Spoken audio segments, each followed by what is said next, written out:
So the next one is don't submit to unconstitutional government. We must understand that key principle, even today, where we have to start to nullify and disobey laws that are unconstitutional.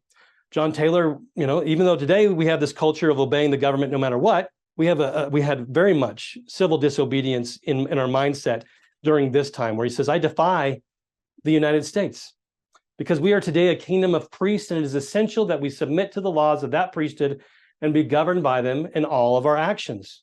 We have to be able to support the principles of liberty. John W. Taylor, the son of John Taylor, explained that the legislature took no action without approval of the church president. And so even though we were invaded by an outside force and they were putting their own leaders over us, we were still operating in a way where we're like, okay, we got to do this the best we can, and we got to work towards being independent. And so they just pretended that Alfred Cumming wasn't really there. They nullified, and they didn't do anything without approval of who should have been the real governor, who was the elected governor. John Taylor explained this principle more. He says, what do we mean by the kingdom of God? He says, there is the church of God and the kingdom of God. And the church refers to more spiritual things, and the kingdom to temporal rule and government. So the church and the kingdom of God are two separate organizations with two separate and distinct jobs. And so because, we were resisting the government, we were saying we're not going to go along with unconstitutional laws, and we wanted to protect liberty, they started to pass lots of unconstitutional laws against the people of Utah, attacking their religion, attacking the schools and the children. And this guy right here, who was he was the Secretary of State, James Blaine, who was also a member of the Bohemian Club and attended the Bohemian Grove.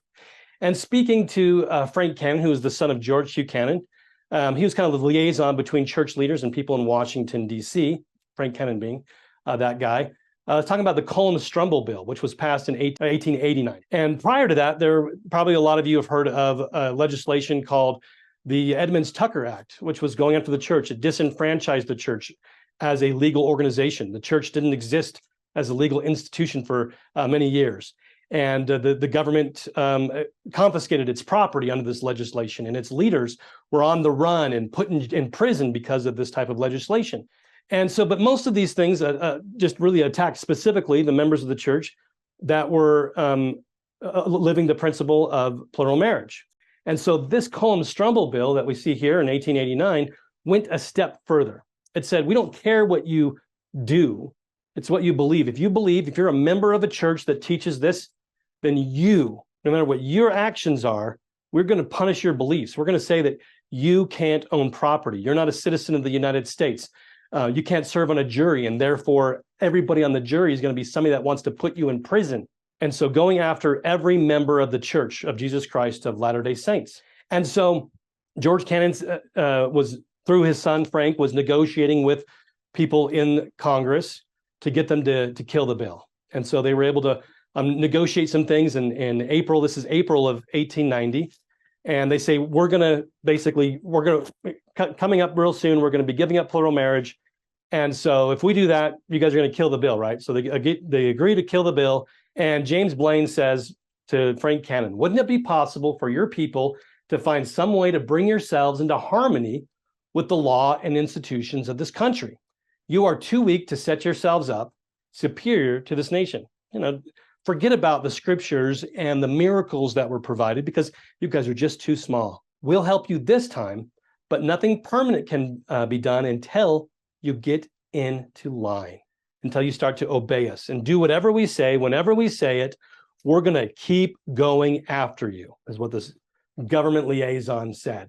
And so this guy, Robert Newton Baskin, one of the least known people in Utah history, that was actually the most influential, especially during this time frame. He was a non-Mormon, but he was the mayor of Salt Lake City and had other positions as a judge. And he was the author of the Cullum-Strumbull Bill. And he explains the reason why he wrote the bill. He says the purpose of the bill was to take away from the priesthood the political power, which it had so long wrongfully usurped and shamefully abused. This legislation was using plural marriage as a boogeyman, but their real goal was to get rid of the kingdom of God. And so Eli Murray was another governor that was imposed on us by the federal government, would write to DC and talk to them about what was going on in Utah. And he really laid out exactly what the score was, exactly what was going on. He says, what do I care as to their beliefs. Their right to belief I would defend, but obedience to our law is required, and the exercise of temporal power by ecclesiastical authority will no longer be tolerated. Forget the First Amendment to the Constitution that guarantees the free exercise of religion. No. You've got to keep your beliefs right up here. You do not start to practice your beliefs. We got to tell Daniel to get back in his room and stop praying. Otherwise, we're going to send him to the lion's den. Forget this idea of building the kingdom of God. He says in another time, he says, if the Mormons continue to promote liberty in the kingdom of God, the sword will be invoked to subdue them. They always accuse liberty people of being violent, but it's them that always use violence to squelch those that go against them. They are the ones that are using violence, and they are going to use the sword. They're going to use violence against us if we continue to promote these eternal principles. Another occasion, he said, either the church will have to surrender or the government will. The exercise of political power by ecclesiastical authority should be abolished in Utah. That's really where it's at. Either the church will have to surrender or the government will. There is no ifs, ands, or buts about it. One of them is going to have to give up something.